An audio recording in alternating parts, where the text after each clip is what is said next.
Gracias. Hola. Buenos días. Es un placer estar aquí. Esto es todo mi español. Thank you. And thank you for that kind introduction. It is wonderful to be here with you this morning to find perhaps a little peace, a little harmony among the different parts of our lives as leaders in all the different parts. So this is what I am here to share with you this morning. This is what I would like to talk with you about in this next hour. What does it mean for you to lead with impact in the different parts of your life? Not just at work, but as a human in all the different parts. I'm going to introduce you to an idea, a way of thinking about the relationship between the different parts of life that I call the four-way view. So I'm going to ask you to put on a new set of lenses through which to see the different parts and how they affect each other in your real life. I will be asking you to do an assessment, very brief, just 2 minutos, but it will ask you to explore your own life, very briefly, in terms of what is important to you and where you devote your attention, your mind, and how that fits with what you care about. And further, how well things are going for you in the different parts of your life. So there will be some work here. It's not just going to be me speaking. I will ask you to do some thinking and some talking to someone else who is sitting nearby you. This might be a little uncomfortable, but I hope that you are willing to join in a conversation about what matters most to you and how to integrate the different parts of your life in a way that advances your impact as a leader in all the different parts.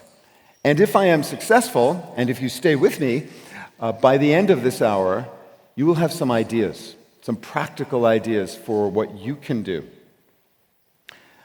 to create change in your world that is sustainable, because it works not just for you, not just for your family, not just for your business life, but also for our society, your role as a citizen, your social environment. So that is my goal, for you to have a practical set of ideas that you can use to move forward as a leader in your own life. How does this sound to you? Okay, shall I continue? All right, I will continue. Now, this is about leadership from the point of view of the whole person. And it's based on decades of research that me and my team have done at the Wharton School, starting in the early 90s, late 80s, early 90s.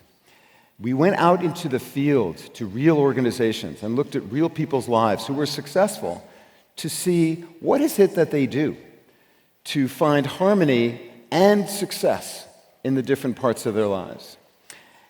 A few years after that, when we had started developing our ideas and testing them, I was asked by the chief executive, the CEO of Ford Motor Company, to join their company. And so I left my faculty position for 2.5 years, and I was the head of leadership development at Ford Motor Company worldwide. And it was there, almost 20 years ago now, where we created this model of leadership that was about how you grow as a leader in all the different parts of your life, and we called it Total Leadership.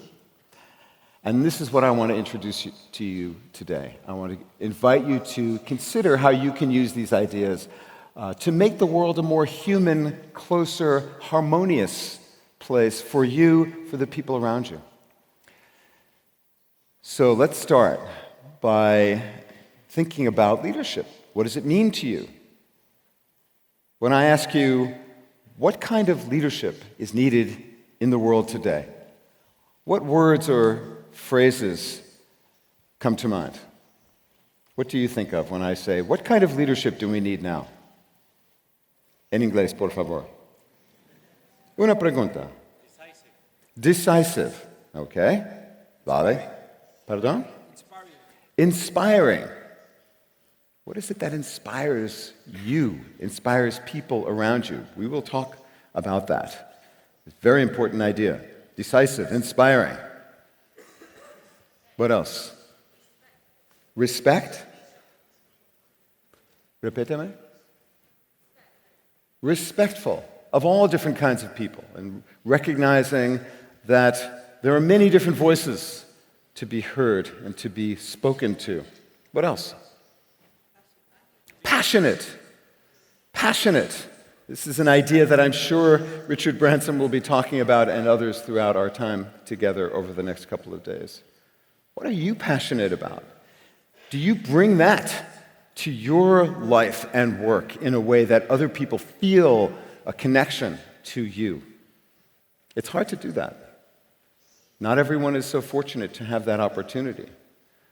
But part of what I hope you will see in our time together is that you have more opportunity, more control, more discretion to choose how to use your attention, where to invest your heart, your spirit, in ways that bring passion to your work. All right, there are probably other ideas that you have. This is my goal here, is to provoke your thinking. This is my job, is to get you to think a little bit differently. And I want you to start to think about your concept of leadership, which I think of as simply mobilizing people toward goals that matter. How do you bring people along with you to a better place?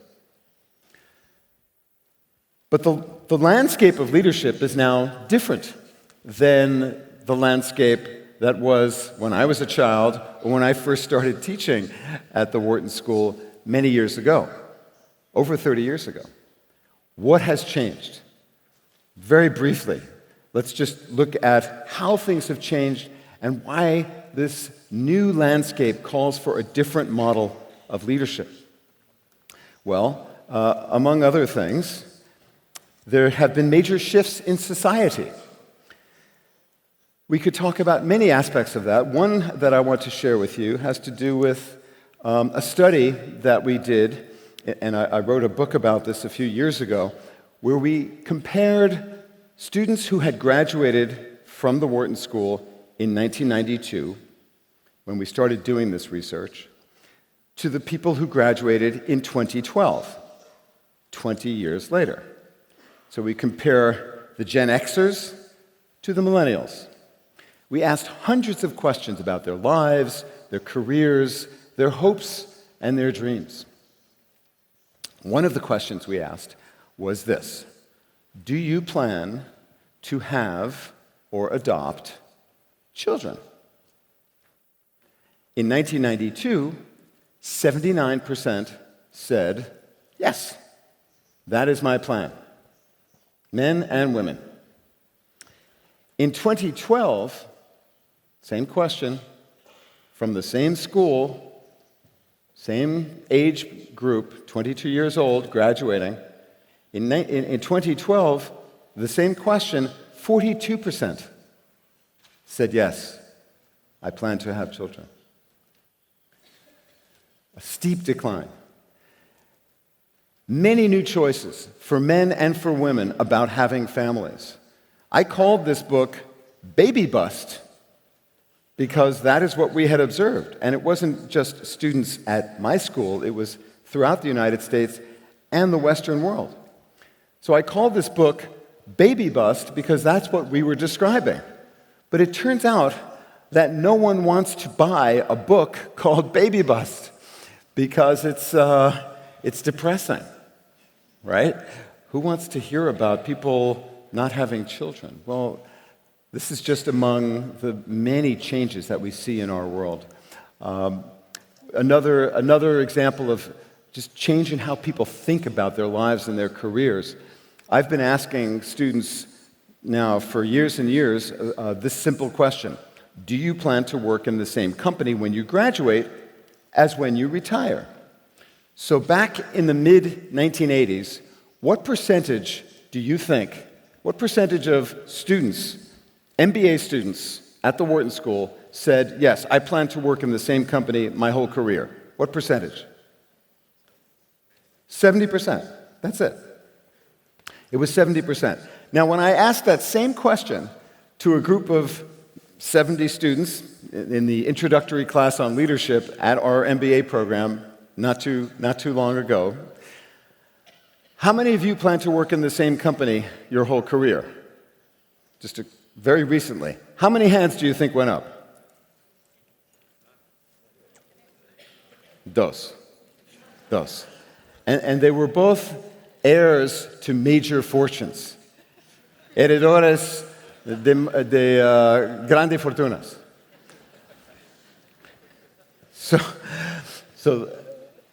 So things have changed in how people think about their connection to companies. There's also, of course, the digital age, which has transformed everything, and about which we will be speaking quite a bit these next couple of days. So just want to check my email for a moment, if you don't mind. Oh. Espera, ¿qué? Wait, what?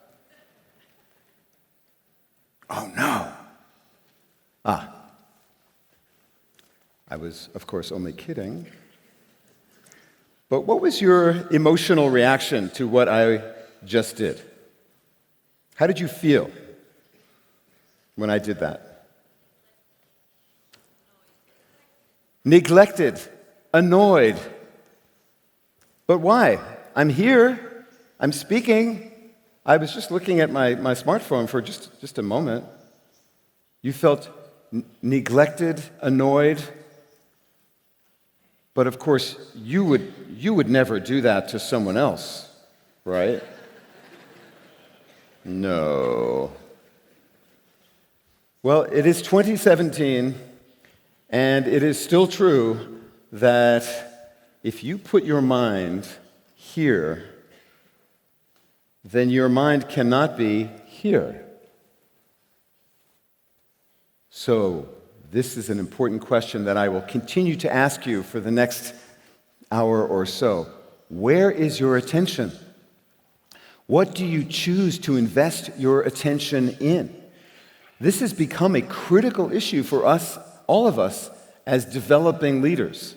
And when I look at you, I see developing leaders, people who are trying to grow their leadership capacity, which everyone, of course, can do. Where is your mind? Where is your attention? Well, there's globalization. There are many, many changes in the world that cause us to look at leadership in a different way. And this is what I bring to you. The idea that leadership at work isn't just about work. It's about life. It's about life. It's about your life as a whole. So, what does that mean for you? Okay. Now, I would like you to participate, to join me. You have in your bag the workbook at página 21. There is this simple assessment. And this I call the four-way view. So I invite you to do this now. It's very simple, and I will explain. I'm asking you to take the four-way view. So this involves, does everyone have a pen or pencil? You can find a pen in your bag.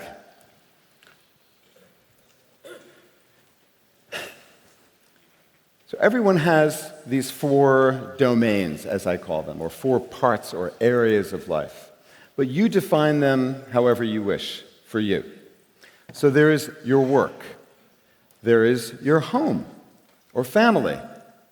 And if I were to ask these five people, tell me, what does family mean? Define family. We would probably have very different definitions from each person. So it's entirely subjective, whatever it means to you.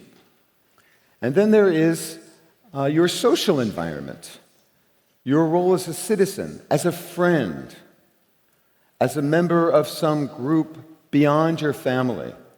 Perhaps it is a church or a political group. Your role beyond your work, beyond your family. And then, of course, there is you, your private world of your mind, your body, your spirit. So in the first column, I would like you to take 100 points,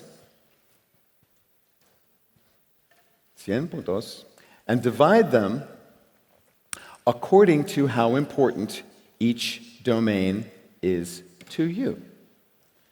So if they are all equal, todo igual, see? It would be 25, 25, 25, 25.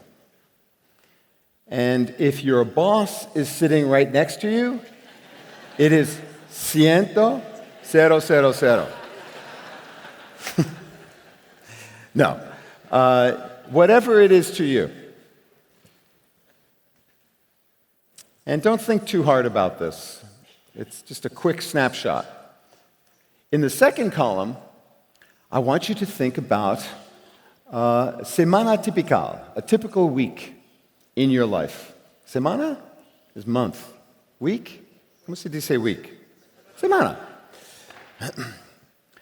In a typical week, while you are awake, where is your mind? ¿Dónde está su atención? So take another 100 points and divide those up according to where your mind is. Not where your body is, but where your mind is. ¿Vale?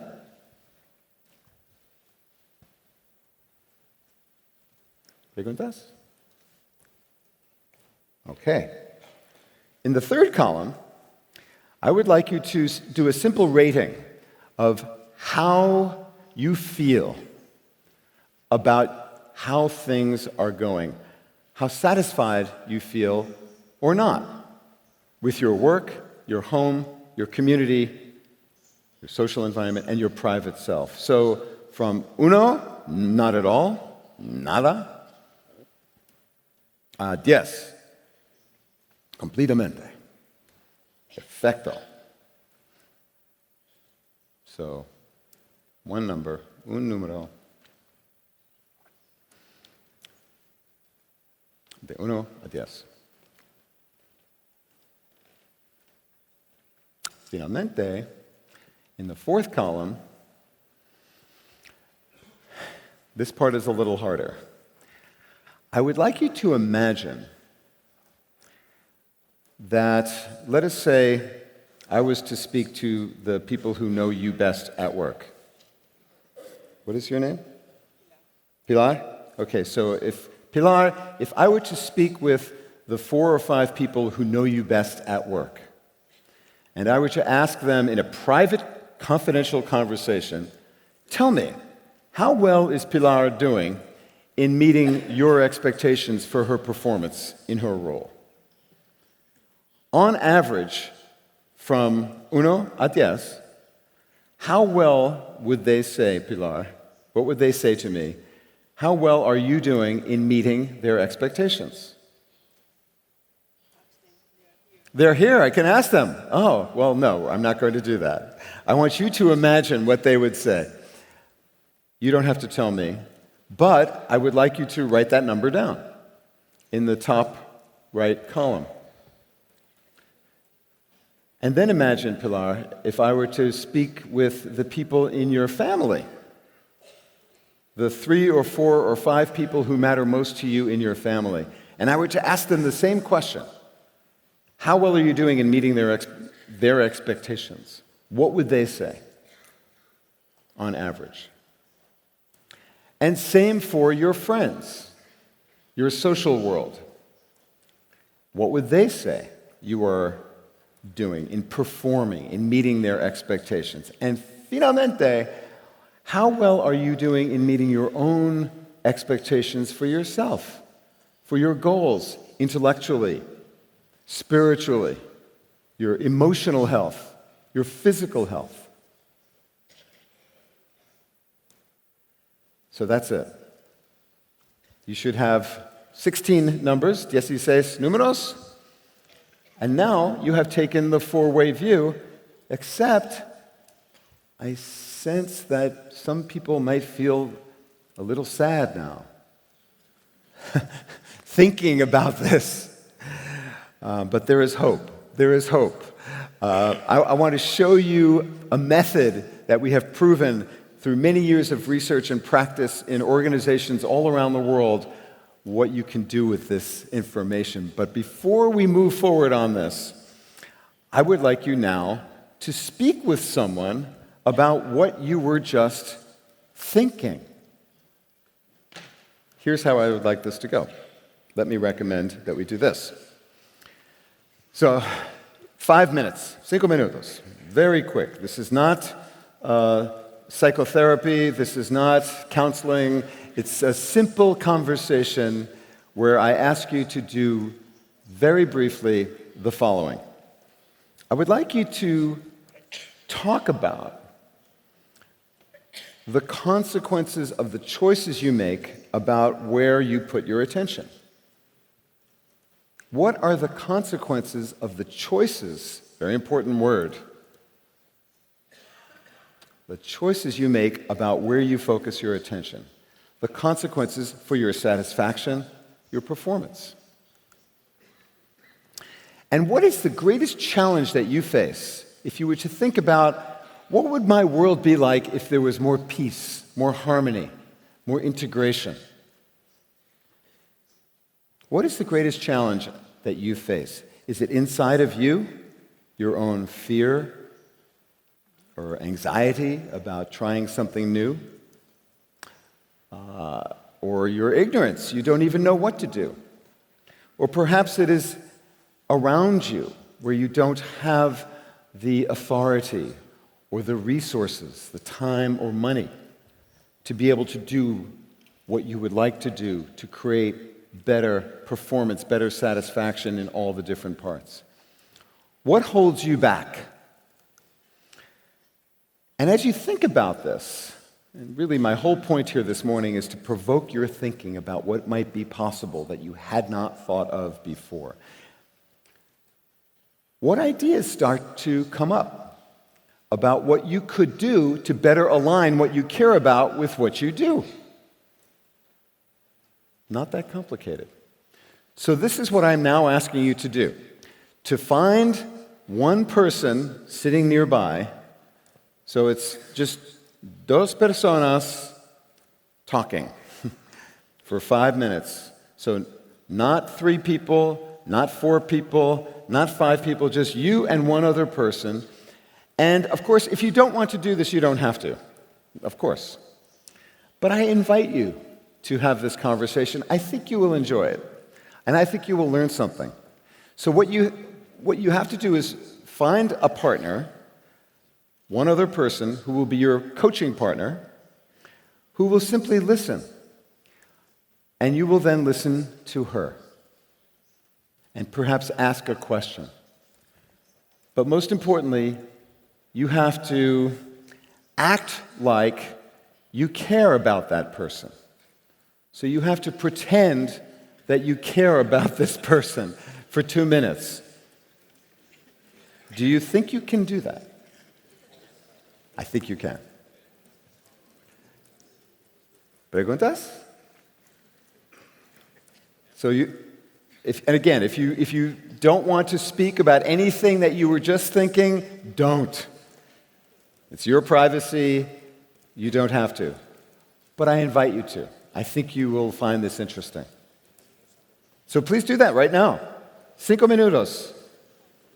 1-a-1. Vamos.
good? Got any?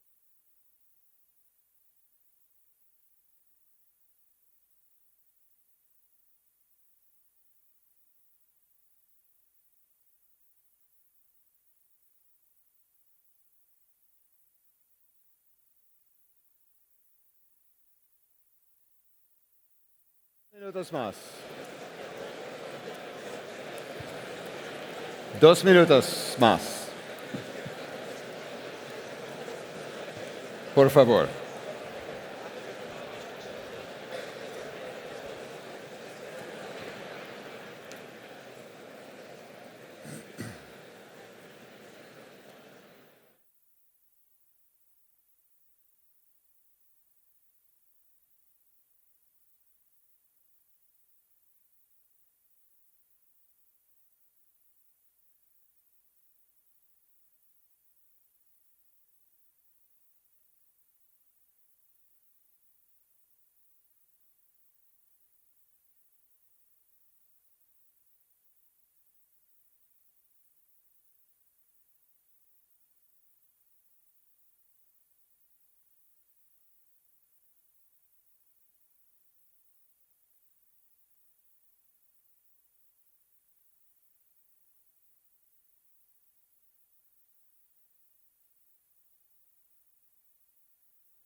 Por favor.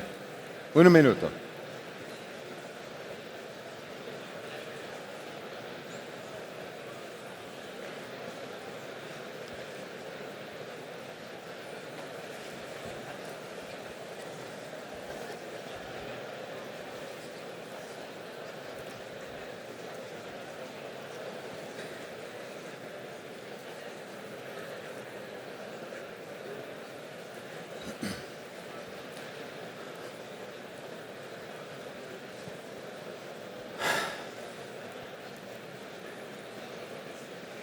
Vale. Okay.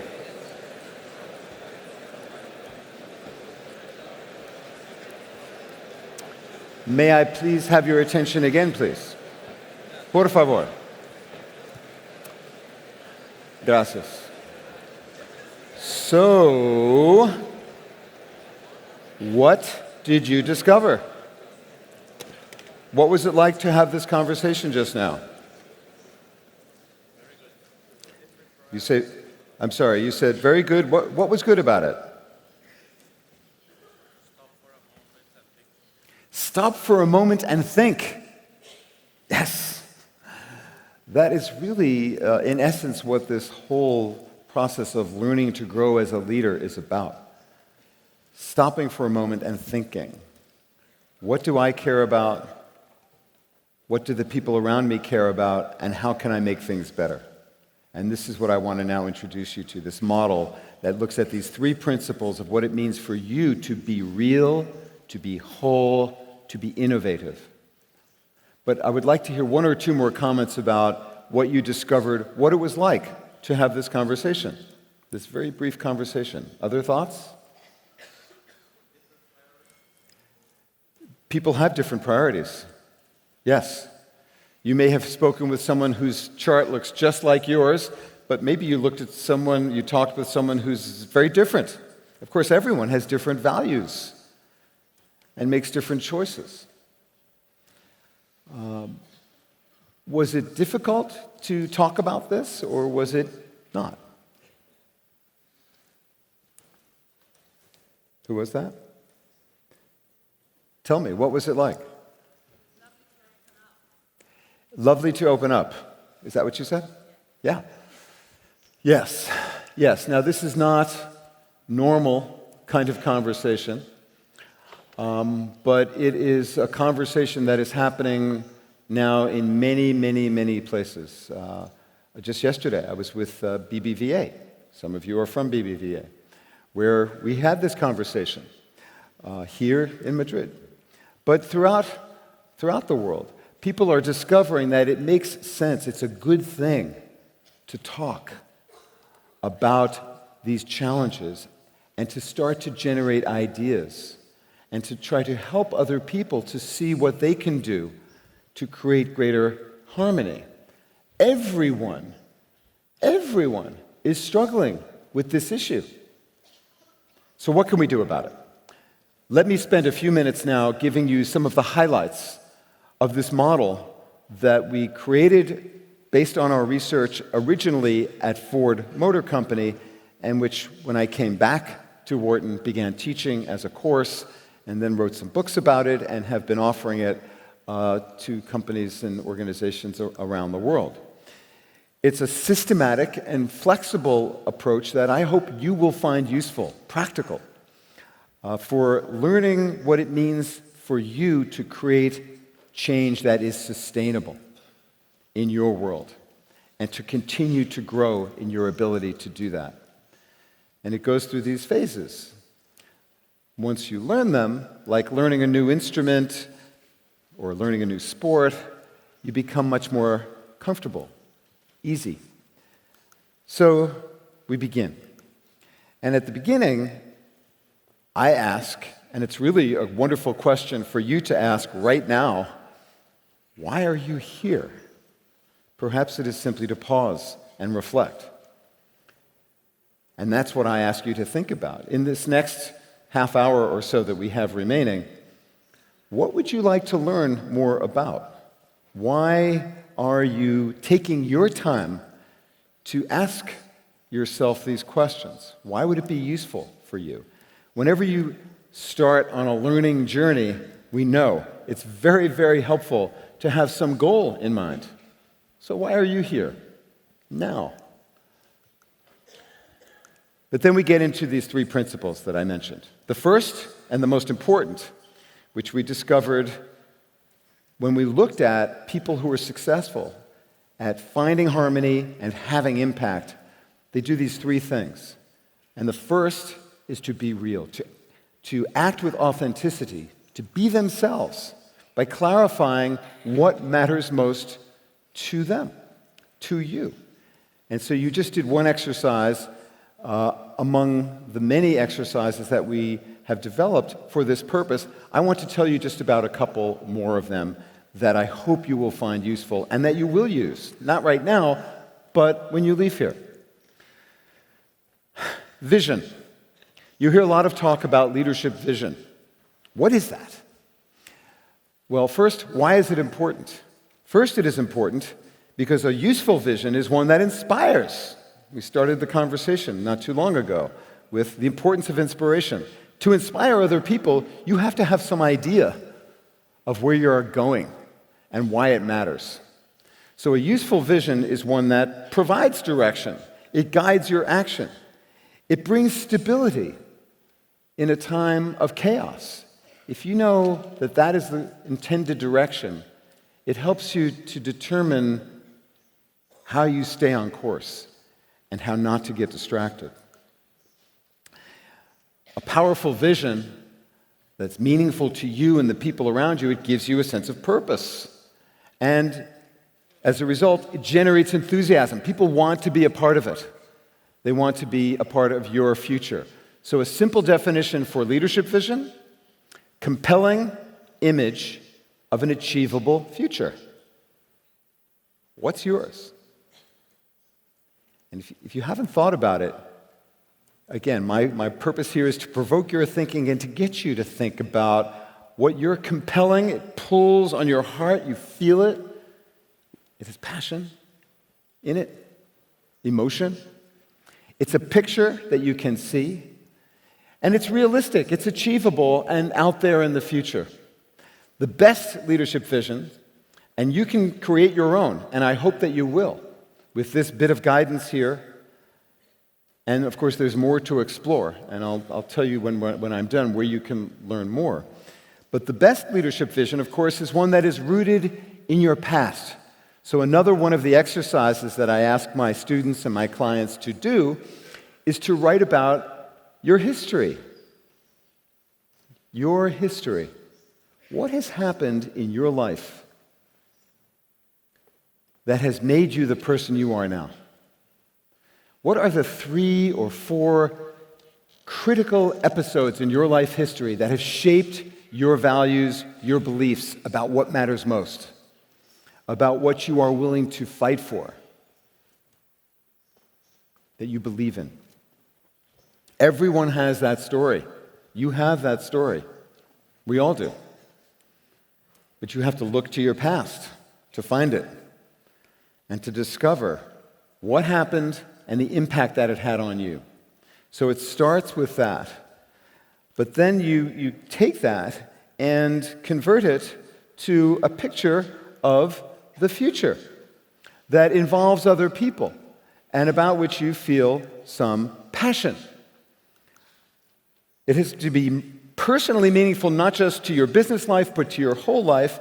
And my favorite way of doing this is to imagine 15 years from now, October 2nd, 2032, what are you doing on that day? So you can start to think about this now, although I have much more I want to tell you about, so you won't have much time now to linger on this question, but this is the idea. Imagine it's October 2nd, 2032, you wake up, and what do you do? What do you do in the morning? In the afternoon? In the evening? What is your day? Try to picture that day. And most importantly, try to address the question, why are you doing it? What's your purpose? I think you will find this to be a very enlightening activity. Just spend a few minutes on that to try to sketch out that day. And then, if you have the courage to do this, and I hope that you will, looking out into the future, find some people to share that with, people you trust, and tell them that story, your leadership vision, your picture. And then ask them, does this move you? Can you see it? Does it seem achievable to you? Does it inspire you? What's missing from it? What more would you want to know? You will become smarter and more clear about what matters to you right now. Because what you will do in projecting out into the future is to say to yourself and to the people around you what you care about today. And that is really the root of all of this work, knowing what you really care about. All right, there's more to the story. You could take another view of your four-way view, not just your attention, but imagine if you had these four domains and you imagine them as circles of different sizes, but then you try to show how they overlapped. Do the values that you express in your work, are those consistent with the values you express in your home or with your friends? Or are they not compatible? Imagine what your life would be like if your spirit, your values, what you care about, came through, no matter where you were, and so that they were completely overlapping, a perfect center of a tree. What would that be like if your values were the same at work, at home, in the community, for yourself? It's a challenging question. And if you wanted to do this exercise, there's a free website, My Four Circles, where you can do that. And I invite you to do that. So those are some of the ways which we start the conversation about your values, your vision. And then it moves to the second piece. Once you have a better understanding, which of course you continue to develop over the course of your whole life, but once you have a better understanding of what matters to you, well, the other important piece of the puzzle that is your leadership world is the other people. What does it mean for you to respect the whole person, to act with integrity? And of course, the Latin root of the word integrity is one. Integer, whole, coherent, all together. So what does that mean in your life? Well, here's how I ask you to think about that. Who are the people who matter most to you? You started to do this earlier when I asked you to think about whether you were meeting expectations of the important people in your life. Well, who are those people? At work, at home, in the community. And why do they really matter to you? It is a really interesting question to step back and ask yourself, why are these people important to me now? And how do they fit with my values and my vision of the future? When you do that, you are often surprised by what you discover, because you realize that some people are more important to you than you thought, and others perhaps less so. Who are the people who matter? Why do they matter? That is the crucial question. And then, if you want to go further, you ask in more detail the question I started to ask you earlier, which is, how are you doing in meeting their expectations? But before you can answer that, of course, you have to think about, what do they really expect of me? What do they really expect of me? And by doing that for your people at work, your people at home, your people in your social world, you start to get a much fuller picture of the real world that you are in every day. The people who matter most to you. And you start to see connections among the different parts. Of course, it is also useful to flip this around and to ask, well, what do I expect of them? And how well are they doing in meeting my expectations? This is work. This is not easy. But it is very rewarding to discover more about the people who matter most to you. All kinds of questions and ideas for change start to emerge. Mainly what happens is you realize there is so much I don't know about what they really expect of me. I need to ask. And so that's the next phase in this process. You talk to them. You talk to them. But before you do that, you start to ask yourself these questions of, well, if there is a gap between how well you're meeting their expectations and how well they're meeting your expectations, which is true for most relationships. You're not doing as well as you'd like, they're not doing as well as you'd like. Is there a way to make things better in this relationship by improving this relationship?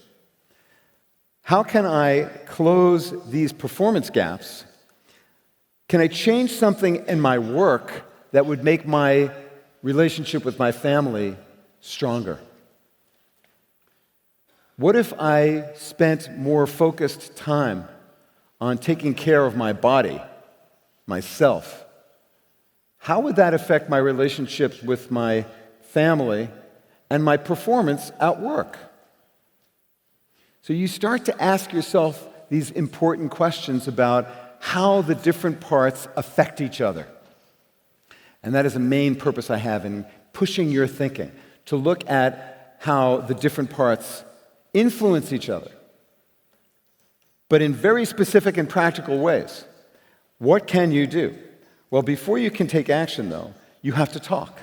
And so the next phase in this process is to have dialogues. So imagine now if you were to have conversations with the people who matter most to you at work and at home and in the community, where your purpose is to become smarter about what they really expect of you.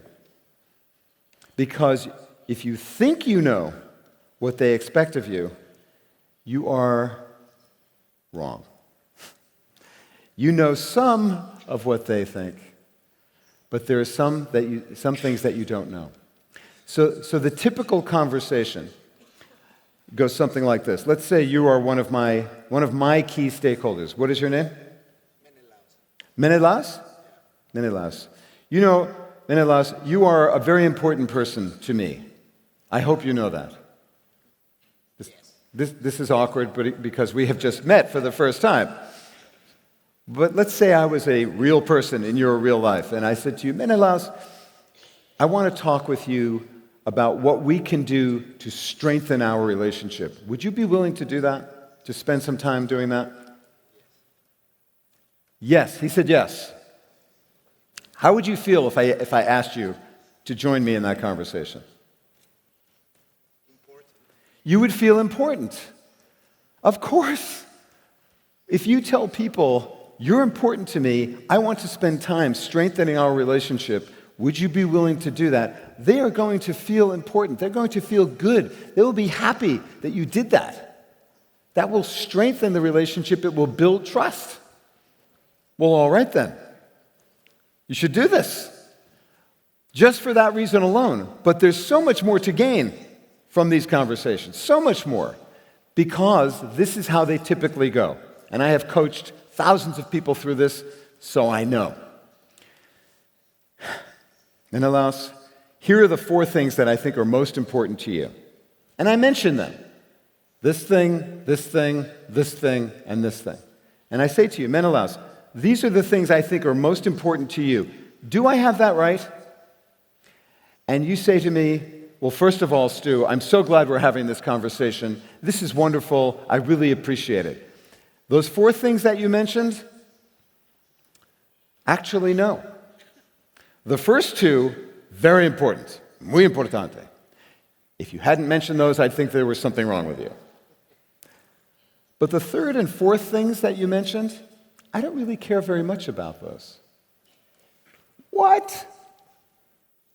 You don't care about that? I worry about that all the time, and I'm always trying to do better. And you're saying that it doesn't really matter? Well, yes, that's what I'm saying. Wow, tell me why is that? And so you tell me.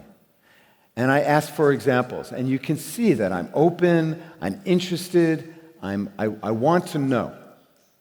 I'm not trying to hurt you. I'm not trying to make you feel bad for all the ways that you disappointed me in the past. Menelaus, you know what I'm talking about? Maybe you don't know. So you can see I'm open, I'm non-defensive, I'm inquiring, I'm curious. I want to know about what you really think.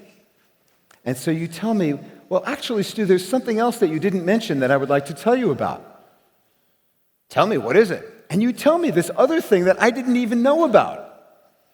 And I ask you about that. Why is that important to you? How can I help you with that? So I learned something new. So here's what happens in this conversation just with this one stakeholder, Menelaus. I went into that conversation with these 4 things in my head that I'm worried about to meet his expectations. And I come out of that conversation with these 3. The one that I learned, and these 2 I don't worry about anymore.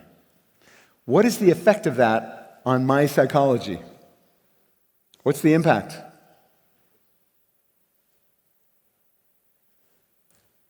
How does it change how I think?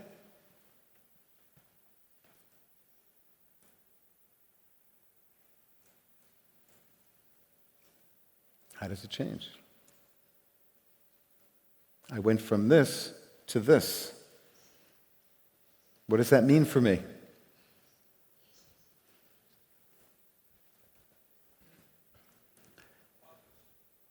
More focus on the things that matter to him and less pressure. Fewer things to worry about.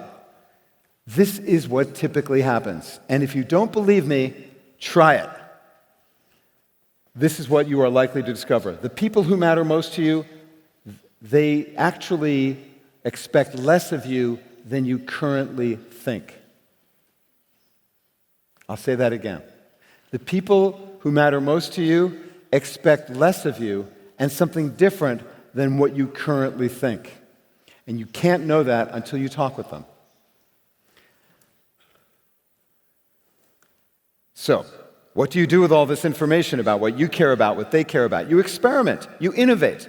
And this is what the great ones do, and it's something that we can all do. To act with creativity by experimenting, constantly experimenting.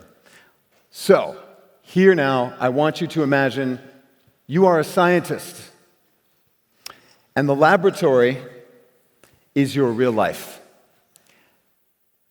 To design an experiment that is intended to make things better at work, at home, in your social world, and for yourself personally. 4-way win to come up with one. And that's what I want to do in our remaining time, is help you to come up with an idea for an experiment that you might try. So what is an experiment? Well, it's an innovation. It's something new that is designed to make things better, all four domains, all four parts. To increase your results, your satisfaction, to mobilize people, to bring them along with you, to support you, to inspire them, to show them that you care about them, and to find new ways of creating value across the different parts of your life. It is possible. Everyone can do this. Now, there's different kinds of experiments. One kind might be where you have an indirect impact. You put that little drop in the water and it ripples out. As in the example I gave earlier, I take care of myself, my body, and that has a positive impact on my relationship with my family. I perform better at work. I'm less of a jerk at work because I am nourished and energetic. And I also am able to be more present with my friends. Or perhaps you do an experiment that involves taking time to be with your child, undisturbed, focused, just him, even just for a short while. And if you were to do that, maybe just a few times a week, how would that affect your life at work? Your life with your friends? How would you feel about yourself? So that's indirect impact. Take care of one part, and it ripples out into the other parts. There are other kinds of experiments that involve all four parts all at once. So perhaps you get involved in organizing a charity, a fundraiser at your work. You work for a company where you do a marathon or a 10K to raise funds for research. And you train for that with your children. So that would involve all four domains all at once. So there's all different kinds of possibilities. Let me tell you about the theory behind it. Very, very simple. It's about taking baby steps. Small steps. There's a whole field of research that is devoted to this idea. It's called small wins. That's how big change happens. So what is the theory of small wins? Very quickly.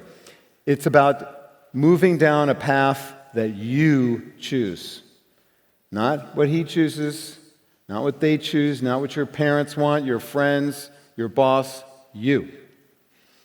And you break it down into small, concrete pieces. You act on what you can control, and as you do that, you start to build momentum, and you start to build confidence as you take more and more steps, and other people around you realize, he's doing this for himself, but I am also benefiting, because you're thinking about the impact on them as well as for yourself. And you discover that you have more freedom than you thought. More freedom to move. More freedom to act. More freedom to bring your passion to the things that matter most to you, to the people that matter most to you. So, when we originally did this work, we found that there were 9 different kinds of experiments. And if you go back to the workbook, you can see a description of the 9 different kinds of experiments. I'm going to ask you to choose one right now. But let me first describe the 9 different kinds of experiments. Okay? Here we go. Tracking and reflecting. So this involves simply reflecting on a regular basis what is happening in your life. So for some people, this involves writing a journal or a diary, keeping track of things. Now, how would that help your performance at work, at home, in the community, and for yourself? It would make you more aware of your priorities. You would make smarter choices. So that's just one simple example. There are many, many possibilities. The second type, planning and organizing. Many possibilities here. One person, this involved his organizing his family. He spent 20 minutes on the weekend meeting with his family, and he asked each one of them, What is important to you this week coming up that you need help with? And how can we help you? That was the whole experiment. And it had a powerful impact on his whole life. Perhaps it involves putting all the activities of your work on your work calendar, the activities that you're doing beyond work. New ways of organizing and thinking about your time. Rejuvenating and restoring, another type of experiment. I've already mentioned a couple of these. This is the most popular. Often what people find when they think about what matters most, what their future is like, what people around them expect of them, what they want of them, they realize, I need to take care of my own self so that I can be present for other people. Many people see that and it hits them. I need to do something. So they do that. They take care of themselves in new ways, diet, exercise, but it's not just so you look better, it's so that you are better able to be with the people who love you, who depend on you, to be present for them. Rejuvenating and restoring. Appreciating and caring. Is there some way that you could be expressing appreciation for other people that you haven't, that would be good for them, good for you? Focusing and concentrating, another kind of experiment. This is also very popular. So it might involve putting this away during your mealtime with your family or during meetings with people at work, so you are able to really focus and concentrate. How would that help you in your performance in the different parts of your life? Focusing and concentrating. Revealing and engaging. Perhaps you decide to write that leadership vision and share it with people who have never heard it before. Who would want to know about your future and how you're thinking about what really matters that has not heard that from you, but really would want to know? So you reveal that to them, and they reveal it to you. You can do this at work, at home, with your friends. What is your future? What is your leadership vision? Here's mine. It is remarkable how that brings people together, builds trust, and gives you strength, gives you confidence, gives you support for the direction you want to go. Another example, shifting time, shifting place, doing things in different times and different places than you normally do them. Starting later, ending earlier, doing things in different places so that you can perform better in all the different parts. Delegating. Perhaps there's something that you discover about what someone else can do that would be good for them and give you more time to devote to other things. And finally, exploring and venturing. Something new. Perhaps it's a new musical instrument that you learn, or a new hobby, or a new relationship, or a new aspect of your job that has a positive impact on all the different parts. So those are the kinds of experiments that people do. I would like you to think about one for yourself right now. So you can see in the workbook, it's really simple. You create a plan. What is the basic idea? Now, I hope I've given you enough to think about what experiment would you like to try to change your world, to bring the pieces together in a way that you haven't before. What's the basic idea? In one sentence, how would you describe it? What help do you need? Start to think about that. What stands in the way? And is this really innovative? Something new that you haven't tried before. You're going into the laboratory of your real life and trying something new so you can learn, so you can discover. And then a simple scorecard. What is the benefit that you hope to gain, the improvement that you hope to see in your work, in your home, in your community, and for yourself? What is the benefit, the purpose of this? How will it affect all different parts of your life? A four-way win. And how would you know if you were successful? What would the results be? And finally, if you would just take a note there, well, what is the one thing that I will actually try to do? So take a minute, if you will, to see if you can come up with an idea. I'll give you a moment to think. You might want to sketch your ideas to note, what experiment would you like to try? And if you can't think of one, I'm signing books after this. If you want to talk to me about your idea for an experiment, that's what I'll ask you. If you come to that book signing, I'll say, what's your idea?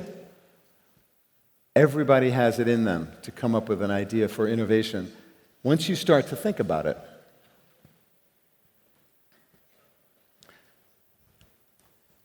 So let me ask you to turn to your coach. Remember the person you spoke to 45 minutes ago? Do you remember that person? Okay. Tell them your idea, and then listen to their idea. Just 2 minutes. Here's my idea. What do you think? And then hear their idea. Okay? Please, vamos.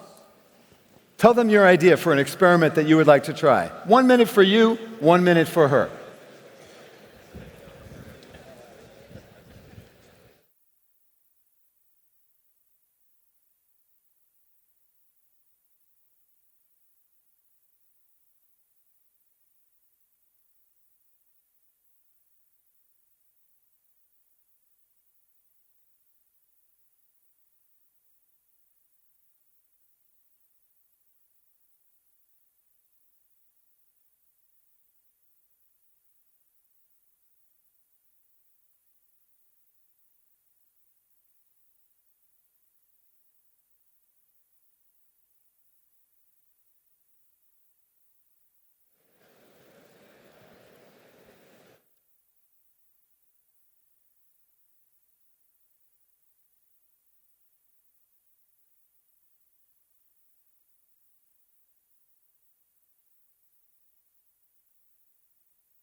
Un momento.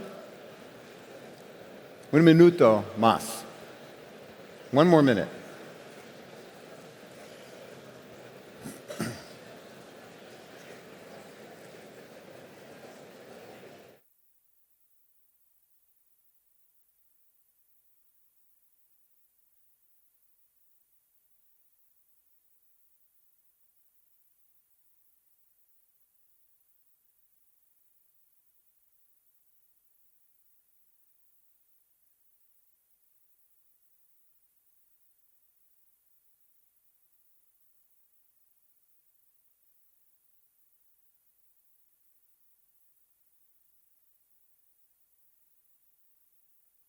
All right.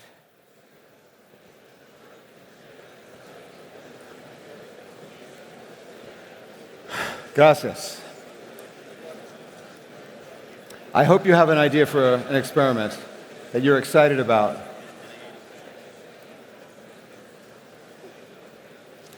And I hope I get to talk with you at the book signing about your idea. But for now, and I hope that you continue this conversation well beyond this session. This is a beginning. This is an introduction. Once you start to act on that idea, you will see that it's not working and that you need help and that you have to find out from the people around you, is this working for you? Is this helpful? What should I change to make it better for you? This is leading. Bringing other people along with you towards a better place that's good for them, good for you. So you have to check in with them, talk with them, connect with them. And then when you're done with that experiment in the laboratory, step back. What worked well here? What were my results? Did I perform better? Did my performance at work improve? My sales numbers, did they go up? Was I more productive? Was I less of a jerk to my colleagues?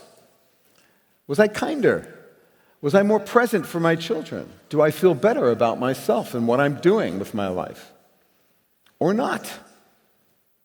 Usually what people find is that they haven't done enough to find out how their goals align and fit with the goals of the people around them.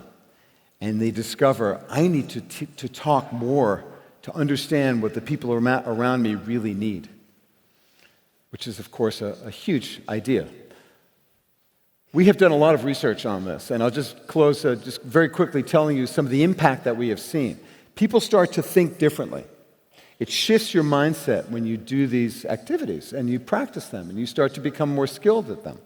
You start to see how you don't have to have only one goal in one part, but that it is possible to have impact in all the different parts.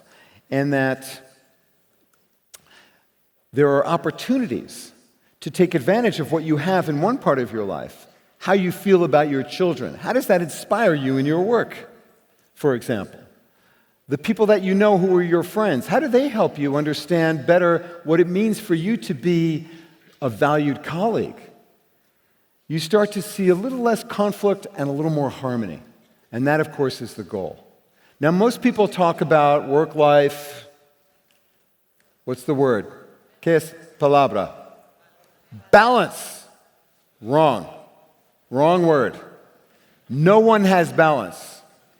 No one. Nadie. See, nadie? Balance is bull. It's just wrong. Because it's impossible, and it requires you to think about, if I can only have this, not this. And I'm asking you to think a little differently. The metaphor that I prefer is of the jazz quartet. You have these 4 instruments. And for those of you who know about jazz, you know that, well, you can just listen to the drummer and be very satisfied in hearing some beautiful music. But it's listening to all the different parts and the music they are making, improvising, listening to each other. The drummer is listening to the piano player very carefully, and to the trumpet, and to the bass. All the pieces are focused on the other pieces. And sometimes they rest. Sometimes it's just the trumpet playing. Sometimes it's only work. But what you're trying to do is think about making beautiful music in your life over the course of your whole life. And that's what this model helps you to do. To be real, to be whole, to be innovative. You start to think differently about what's possible. This is what we've seen in our research. You feel a greater sense of purpose. You feel more connected to the people around you and more optimistic and capable of thinking about change. And we see results in both sides, work and the other parts. It doesn't have to always be either or. It doesn't have to. So the last piece I'll share with you is results of a study we did of hundreds of people who went through this whole process, learning it for the first time. It took a few months of looking at what does it mean for me to be real, my values, my vision. Who are the key stakeholders? Talking to them, and then doing some experiments. And they did the same exercise that you just did here. So here are some numbers. Here's what they said. This is about 300 people. Here's what they said about what was important to them before they went through this process of thinking about the different parts and then doing these dialogues and then doing these experiments. This is how they rated their values, what was important. And then afterwards, 3 or 4 months later, this is what they said about their values. Now, comparing those 2 columns, what do you see? What has changed in their values, in what they care about? Nothing. It's the same. So your values don't change very much in the course of learning a model like this over a few months. That doesn't happen. But let's look to see where people put their attention. Here's how they rated their attention. Maybe this is like yours, maybe not. So that's what they said when they started, just like you, these 300 people. And then, after doing these exercises, exploring what they cared about, doing these dialogues, doing these experiments, working with a coach or two, and helping that person as they were going through it, the peer-to-peer coaching, very important part of this process. Here's what happened to their attention 3 or 4 months later. You see the pattern? Less attention to work, more attention to the other parts of life. Perhaps not surprising. But now you might be thinking, is this what they teach at the Wharton School of Business now? Less attention to work? Why would we do that? Why would we do that? Why indeed? Because it's good if you do it intelligently, if you do it smartly, in the way that we have been describing. Their satisfaction went up in each domain, as you can see, and when we asked their stakeholders to rate their performance 3 or 4 months later, we saw that to a lesser degree, but still, greater performance. Even at work, where they're spending less time. So performance at work went up 8%, while attention to work went down. This is a paradox. How do you explain it? How do you explain this result? Assuming it is a valid study, which I will tell you the methods if you're interested. How do you explain this result? How could this happen? Less attention to work, better performance. How can that be? Less stress. That's one reason. What else? Less worry. More focus on the things that matter. Exactly. And you feel better about yourself, and that spills over into your work. This is what we observe. All right. This is what I want to leave you with. You can do this. You can be a better leader and have a richer life by learning what it means for you to create sustainable change as a leader in the different parts of your life. If you are looking for where are the opportunities for positive impact in the different parts of my life. And you get there by practicing, just like a new instrument or a new sport. It's practice. Continually focusing on what really matters to me and having the courage to answer that question honestly. What do I really care about? And maybe you don't know.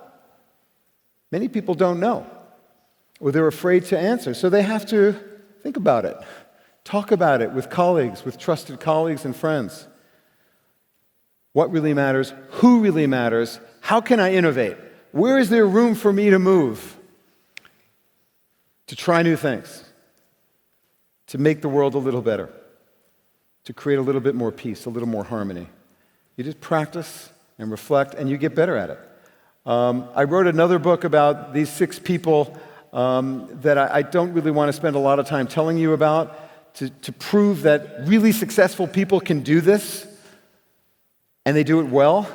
And what we discovered in these 6 original stories of these 6 great leaders, these are all American, I'd like to write a European version, is that real achievement in life happens by bringing together people from the different parts of your life, striving to do something that helps other people, and not forsaking your family, your community, yourself, by devoting yourself to those other parts of your life.